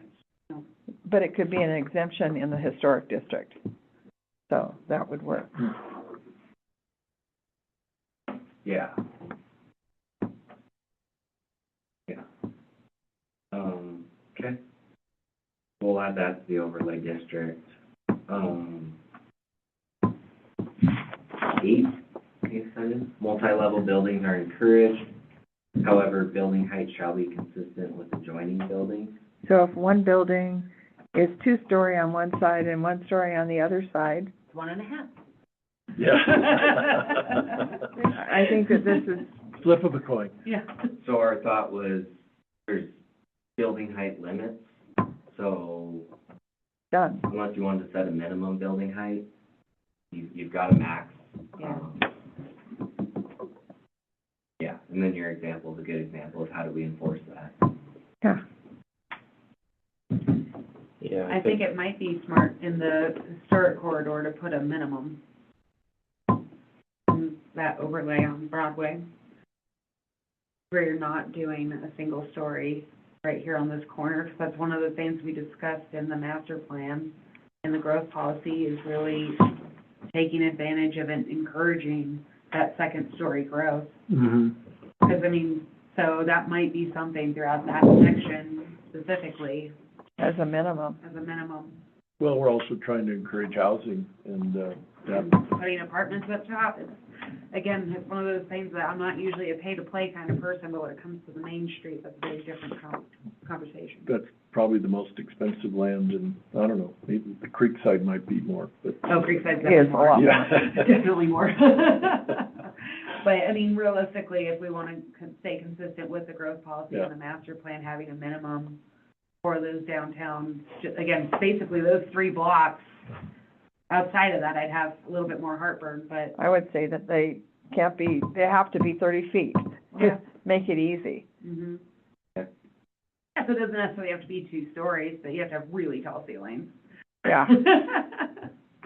So we'll go back, add to the height table, minimum building height for the, Commercial, or we'll historic. put it in the overlay, I guess. In the overlay. Yeah, in the Do we overlay. dictate red brick or any of that other historical look? We have something in there that you have to use materials that are seen Consistent. in the, Yeah. consistent with the historic district. Right. Brick is one of them, no stucco. No stucco. Yeah, we had to say specifically no stucco. And that's citywide, I think, isn't it? Because I No. don't remember seeing stucco anywhere. And I have people comment all the time in a good way.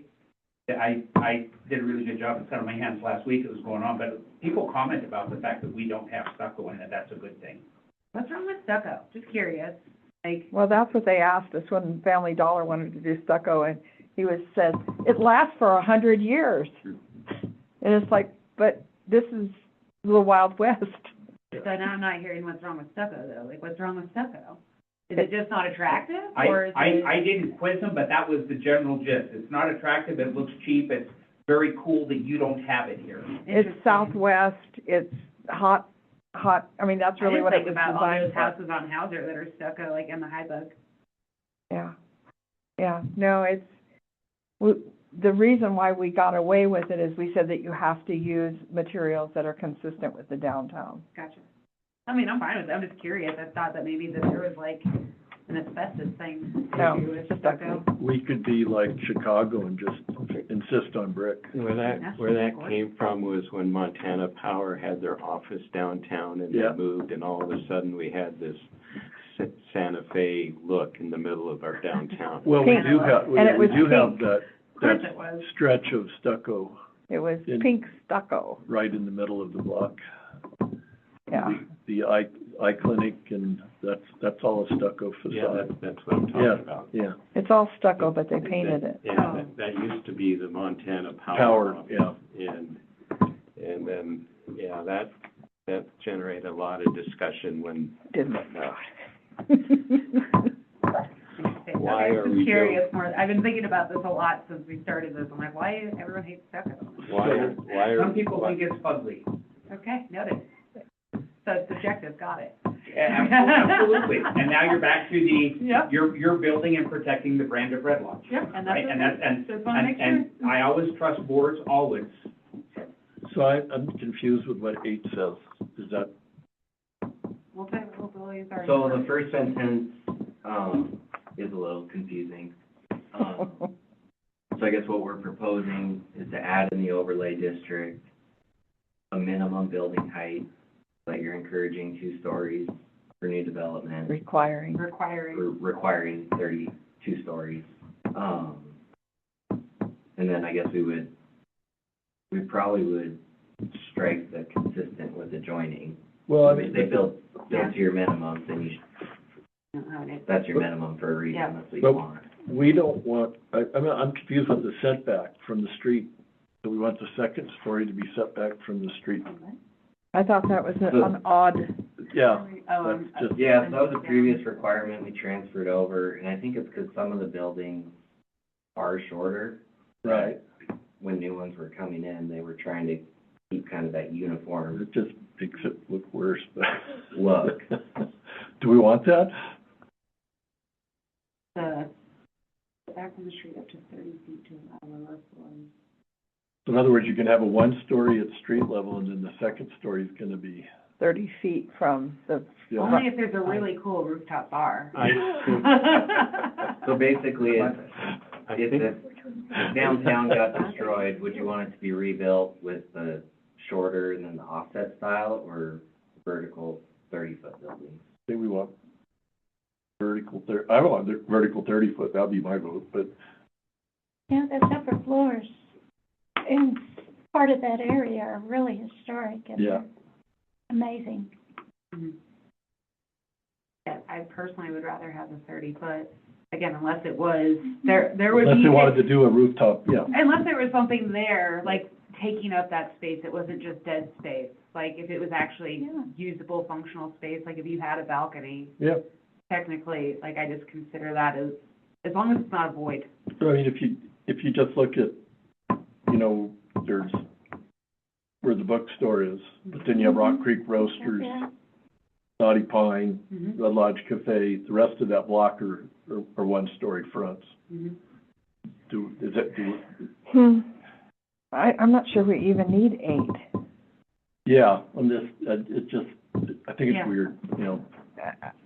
What does it actually say? I I'm mean, thinking straight. What if we're talking about in the overlay saying, you know, basically trying to have a matching street front? You know, that's, if you go back That is to, a good point. We do want to keep this just specifically outside of the overlay. yeah, this is C4, Yeah. and then the overlay's over here, so Mhm. Yeah. I, but even for the rest of C4, I just think that having a setback on the second floor is weird, but a mandatory setback, just. Yeah, because it says may require. It doesn't say must require. Yeah, and that would be the comment if it was kept, is how do we remove the subjectivity? Oh, you. And that would be Like that, it's right Yeah. there, Larry. If there's one adjoining, Yeah. like if there's an adjoining building, You're we looking at it. require it, Mhm. or both sides, we require it. With adjoining building, that whole thing doesn't make any sense. that's what I was We're saying. not- I think I would strike I think- the entire I think something got deleted and some of them, Something got. wording scrambled. got, I keep thinking of the parking lot that across from Roosevelt, that they'd read the sentence and what could they build there? I think the intent, I think what it is. I think the intent was, I mean, there was always setbacks on Broadway, and downtown was Yeah. always 0. And the maximum height was Always 30 30. feet. So somehow it looks like things got convoluted. So how it's written in your current regs appears to be the exact same wording. Okay, well, Not So I striking. think what Surprised. it's meaning is if you have two buildings that are, you know, the 20 feet here, and then you want to put in a 30 in the middle, you can do that, but only if the front of it matches these, and then 30 feet back, you can go second story.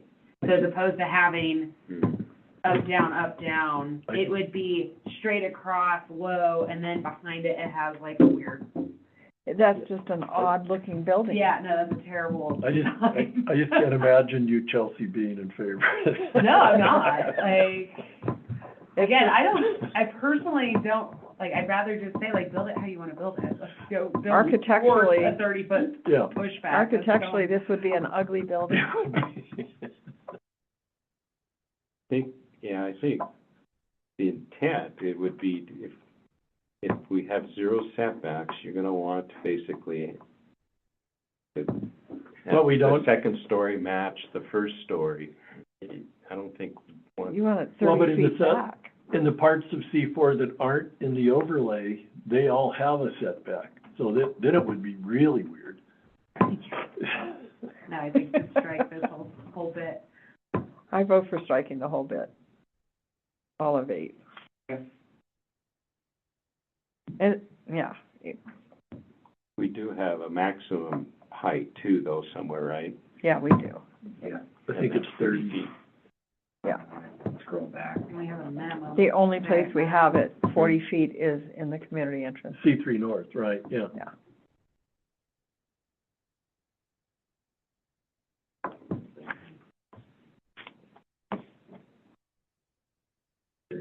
We're making good progress. 45 feet. It's 45. Three-story. All I remember is For three-story. C4. For 45. C4. Oh. Mm. And that was with in mind, the state just passed a law, towns over 5,000 Mhm. can't regulate commercial districts less than 60. So you have to allow 60 once you hit 5,000 people. All right, we're not. We'd have to growing. double in size. Yeah.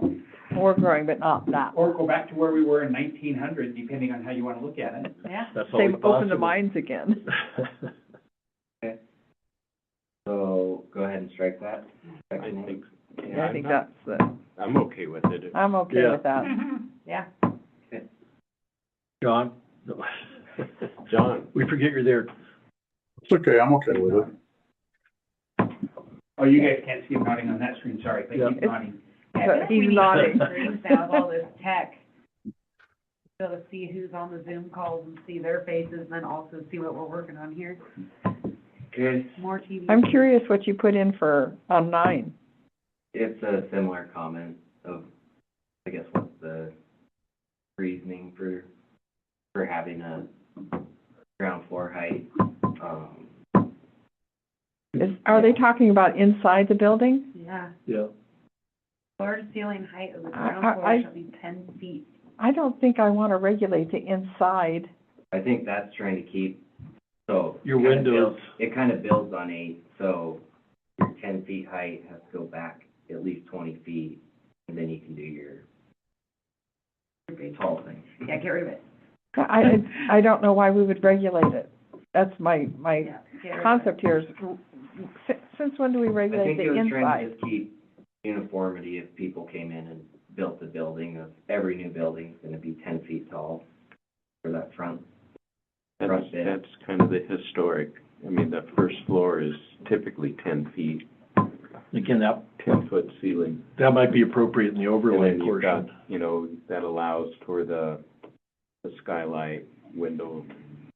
But that's a different story. This is, No, that's all in this. it doesn't say that there has to be a window. It says the minimum height would be 10 feet. That accounts for that. So if you go into any of the downtown buildings, most of them have 10-foot ceilings. And then they also have And the then the fans transom, on A top transom. of the it. transom, that's what. But this doesn't mention transom, this just says 10 foot, so it could be solid for 10 feet. Yeah, I think we have a requirement in the, And I just don't know why we need the requirement.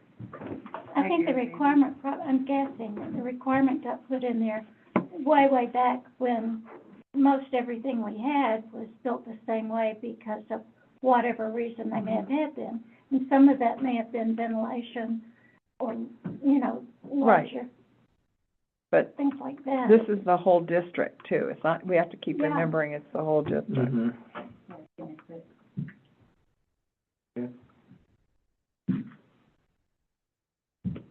I think, Removing it? well, this definitely would apply to the historic overlay.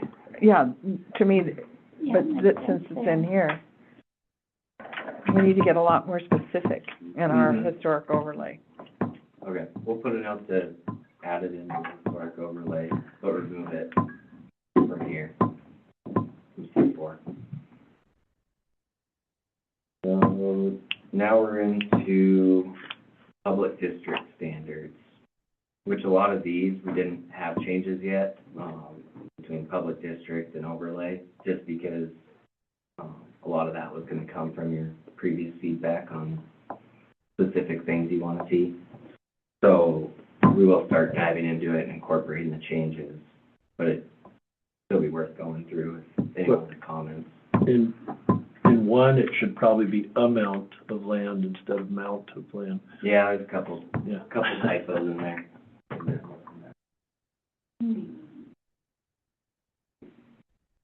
Other than that, these are just the intents and purposes. So, may not be changes to them. Yeah. So, I guess 7-10, do we wanna dive into Start our over. overlays, or leave that up to Jeff? I think, I don't have anything on, I mean, come back and look at P1 or. Oh, I wasn't hearing any comments on P1 and Yeah. P2, so Yeah. I wanted to see if you want to start into overlays or 7-10.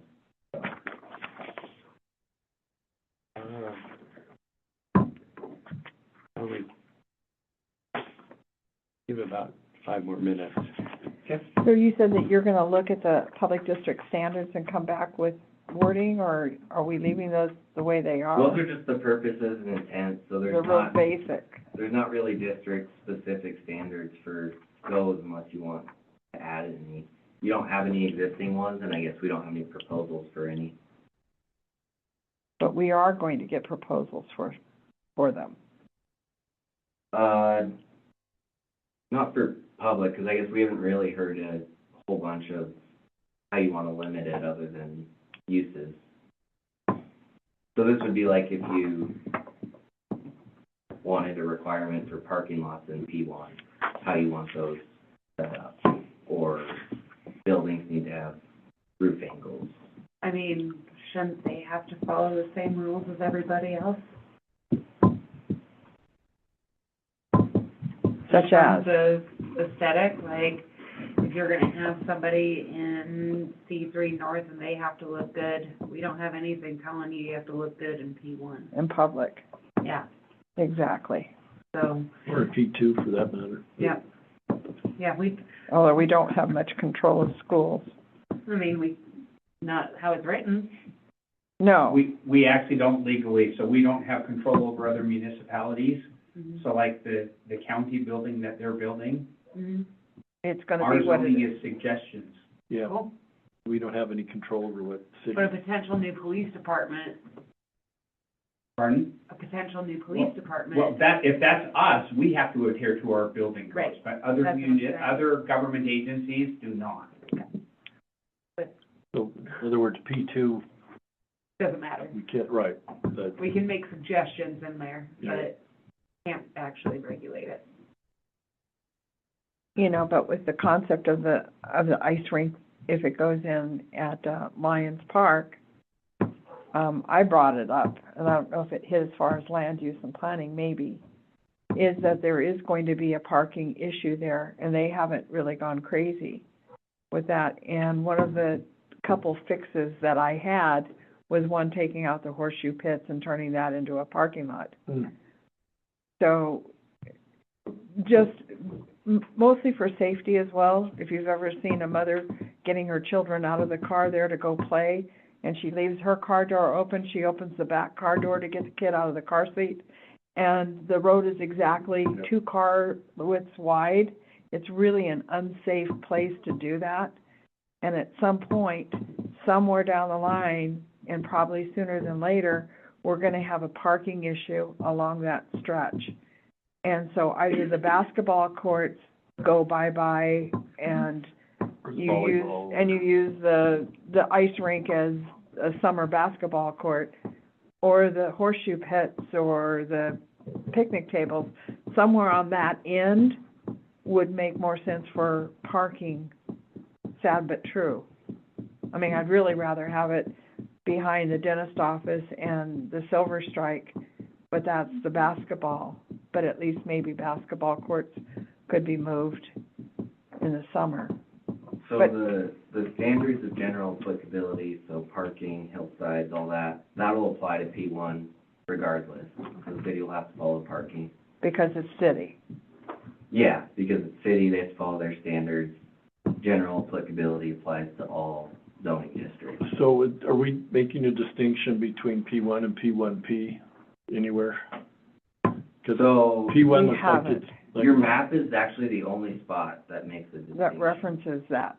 okay, So if you And that's want an to have overlay, a isn't it? distinction, we should incorporate it into the actual regulations. P1A, P1P, they're all, They're all P1. okay. So this section would be very specific to, I guess, how you want to regulate development in these standards. And basically you're regulating the city's development. But the municipality, or like the county would come in, they'd have a public hearing, you provide feedback, but as Dave said, they don't have to listen to your feedback. Well, we're also talking about the tennis courts. I mean, there's gonna be some use of public use in P1. And so I don't know, all this really states is basically how it's used. And that's it. Yeah, again, I think of like the pools, those types of things, where it's like, how do you want it to look? Do you want it to have a historic aesthetic? Right.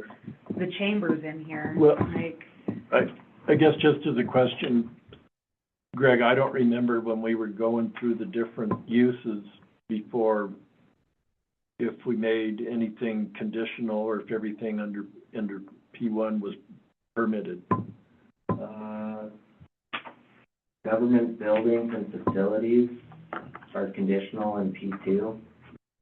Okay. And schools are conditional in both. And then waste collection is conditional in P1. Anyway, I just think that we need to keep that in mind, that there are changes going on Mm-hmm. on our public, and this is district-specific standards. It says standards, not uses. Right. Standards, yep. So if someone came in with a permitted use such as A recreational facility. a recreational facility, and they weren't, and basically they had development proposal in there that didn't fall under the standards of general applicability. If they met setbacks, they met those standards, there's no other specific regulations just because they're working in P1. Yeah. So like if we hopped back to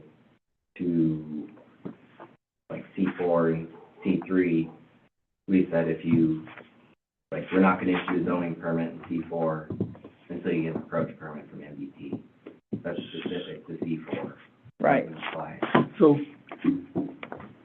currently Cedarwood Villa is in C4. Does there have to be a zone change?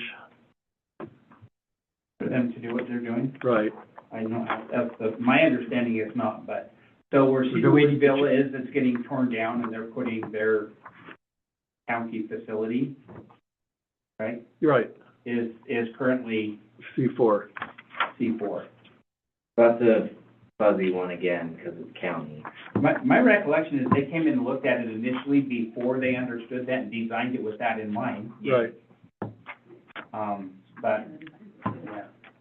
I don't think they have to rezone. The city council could request the. We can change our map. I mean, Look we at don't it, have it, but, amend the yeah. map, we can amend it Yeah. time around. Well, I'm just But there's no, I wondering don't think there's a requirement to rezone. yeah, I don't know, I'm just wondering how worth it is to get really picky about P1 oh, yeah, no, is, Well, right now, P1 is the front setback is 10 feet, sides are 6.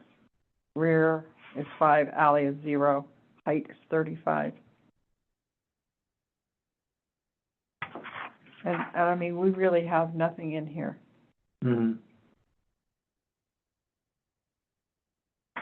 I mean, other than the master plan and growth plan, both call for, you know, the aesthetics, and, if they're gonna honor that, they're gonna honor that. If they're not, they don't have to, you know, so. I just wonder, are we gonna make the city do it? Again, I know that there's been discussion of city projects. Yeah. My mind goes to, because the airport is a P1, so that's, Right. the setbacks would apply to a hangar. Yeah. Being built on there along the roads and stuff. Yeah, so So we historically, don't want pole barns for hangers, but. No, we do want pole barns for hangers. But I want windows on them. historically, the only thing you've regulated on P1 and P2 are setbacks and uses. Exactly. Okay. So we can always add, it's just tough because it's such a wide array. And I think too, the thinking is cities would typically choose something that's historically Right. align, like you kind of naturally would do it. You Well, wouldn't yeah, I would, close the yellow building I would think where you it don't want it. behooves the city leaders to adhere to their own growth plan Right. and master plan, yep.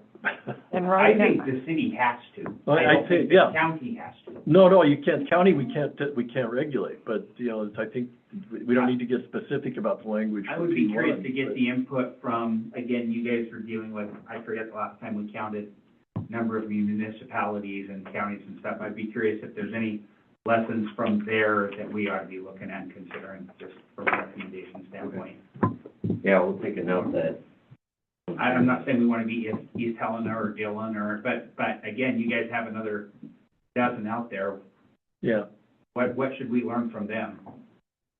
as a note, there's, in P1, there's no residential allowed, because it's not called out as allowed. So that's I hear where you're going with that. Good call. yeah, so, yeah, and we wouldn't call it residential, we'd call it multifamily housing or something like that. We've done it. Like I said, I think the P1 is sadly lacking. well, I think potentially in the case if the city did do a housing project that is P1 land, I think you would do just a rezone. Because it's pretty easy for the city to do a rezoning. Because you just have city council file a petition, basically. What did we say the mine parking lot is? C1, C1, Because I think that's one that, but it's not in the overlay, correct? It's not in the it's out of the overlay. overlay. Because I think that's one that they're looking at, to me, is a very high probability that would end up being multifamily. Where's that?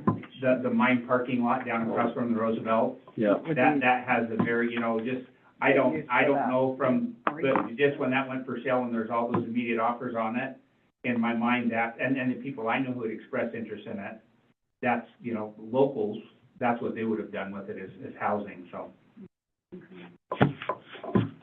But, yeah, there's nothing to prevent that being used as housing in C1, nope.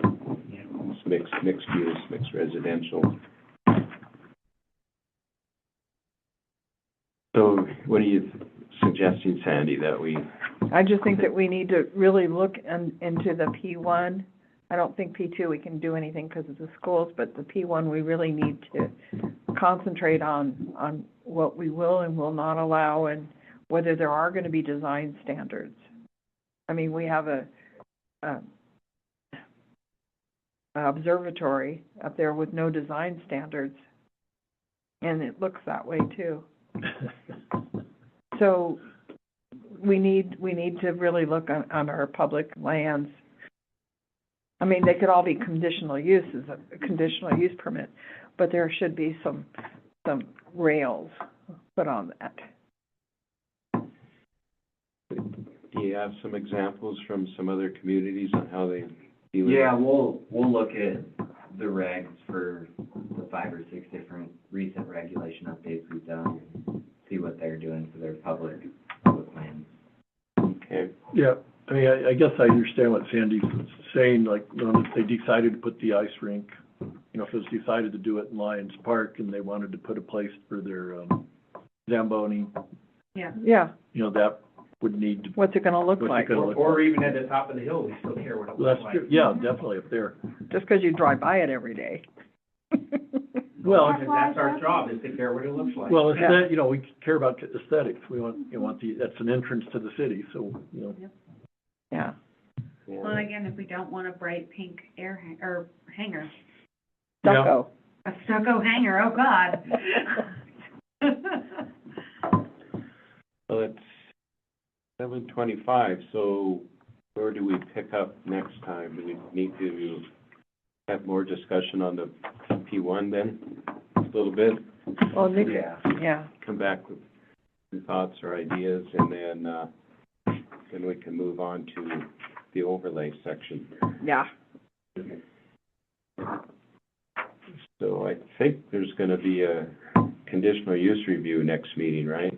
Correct, just design review. Design review, okay. just design. Yeah, so it'll be design only, we're not looking at the use, it's technically a garage, I believe, so it's really an accessory use. So is there public comment? Is there anybody online?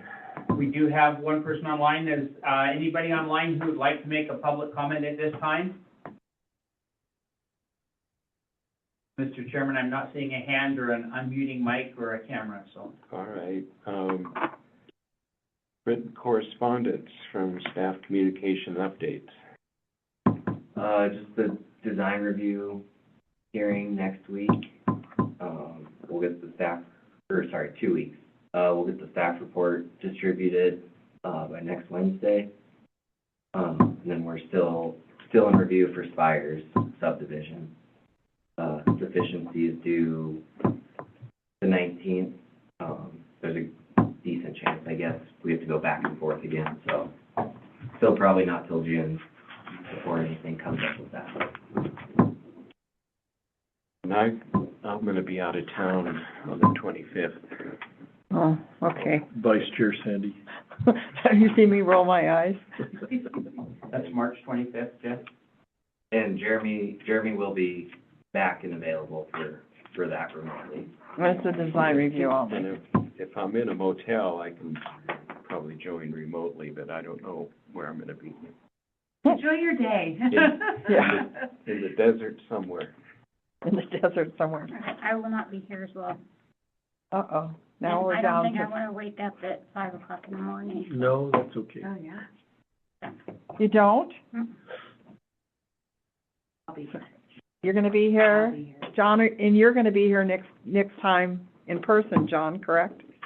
Yes, I will be. Okay, well, we need at least 4, and we have 5. Well, and my concern is that I would just kind of, as, when we hit things like design reviews and conditional uses, we have calendar dates that we have to meet from a city standpoint. So if we know people aren't gonna be here, that means we schedule another meeting on a different date. So please, like I said, if you said you're gonna be here and we already know there's 2 people out, please. Your voice cracked on that. I better check my calendar. Anything else? Okay. Adjourned. Thank you, Jeff.